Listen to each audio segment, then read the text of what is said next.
Hey everyone, Shane here with eTrailer.com. Today I have a 2022 Jayco Emblem Motorhome. I'm going to walk through how to install the Timbren rear suspension enhancement system. Now, what are some of the reasons we want to increase our suspension or upgrade our suspension?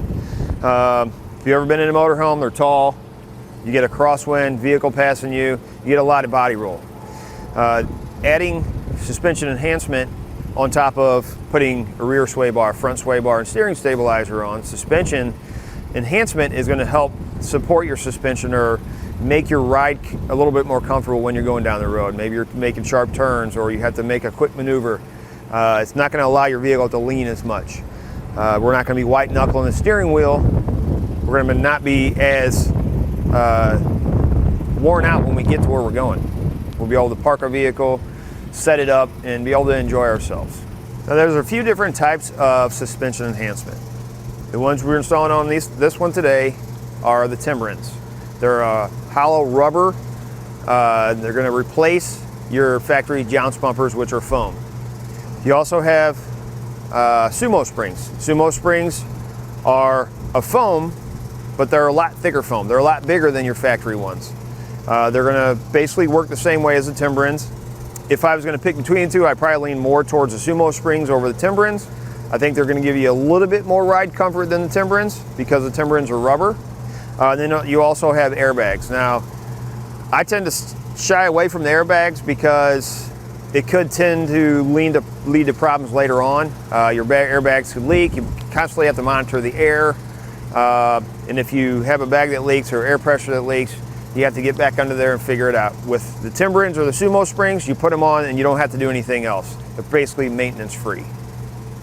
Now that we've talked a little bit about the purpose of them out here, let's go ahead and get the vehicle inside, get it up in the air so you can see what they look like when they're installed. This is what our new bump stops are going to look like when they're installed. These are going to be a hollow ion rubber. And if we compare them to our factory jounce bumpers, our factory ones are going to be made out of a foam, so they're not going to give us as much support as we're looking for.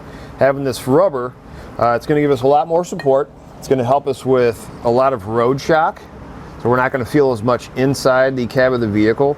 And they're going to get stiffer as they compress. They're going to work independently from each other.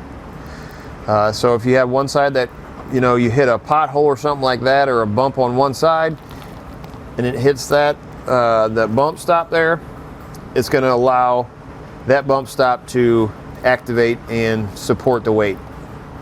These are going to give you 8,600 pounds worth of weight capacity. Keep in mind that does not increase your weight carrying capacity of the vehicle. These are also going to help reduce body roll. So if you're turning a corner or you have to swerve real quick to get out of the way of something, this is going to help absorb that. When this actually makes contact with the axle itself, again, it's going to absorb all that a lot quicker than your factory foam one would. It's going to come with all the necessary hardware to get them installed, and it's not going to require any drilling or welding.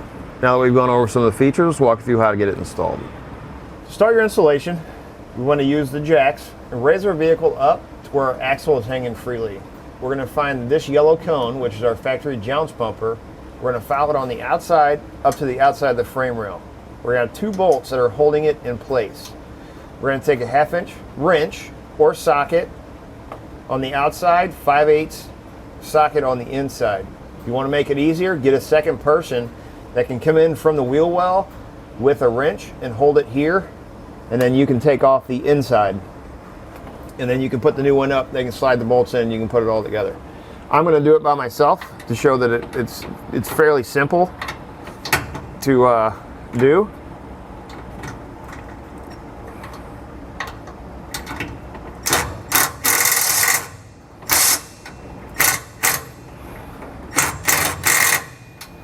As you notice, I tried using a shallow socket.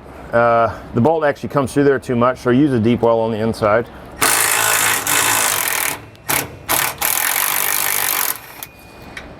We're going to go ahead and remove this hardware. We're not going to be reinstalling it, we're going to be reinstalling new hardware.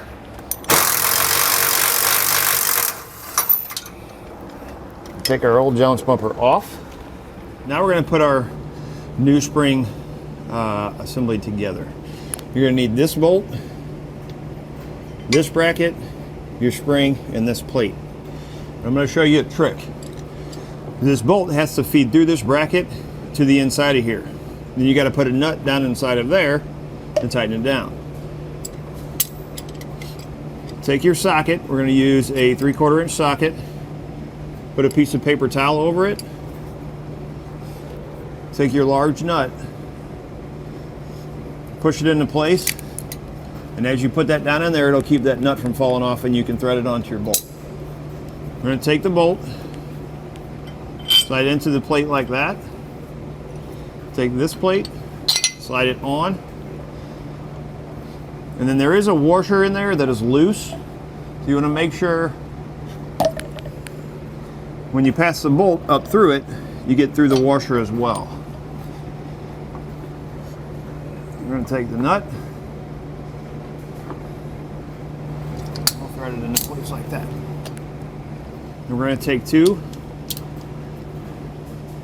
socket wrenches.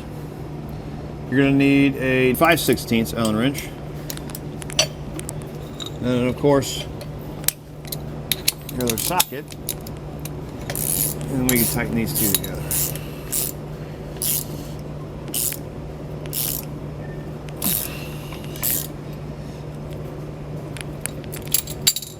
Now this is where it's going to be easier if you have 2 people.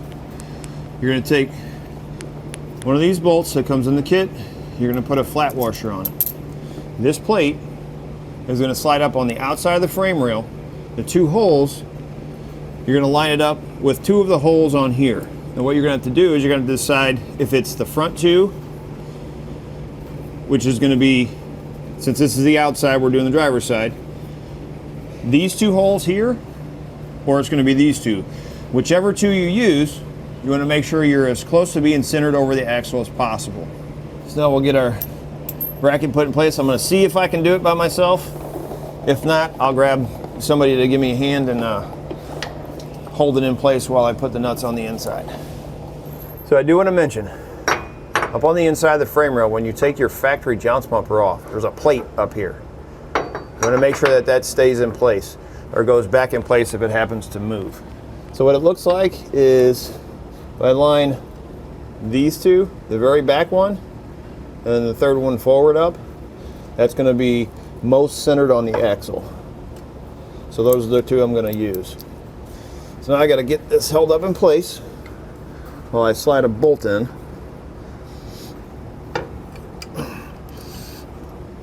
I'll go ahead and get one of the nuts put on.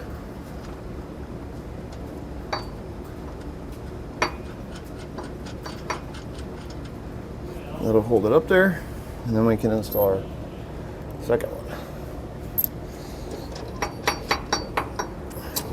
Once you get them both in, we'll come back and we'll tighten them down. 9/16 socket, 9/16 wrench.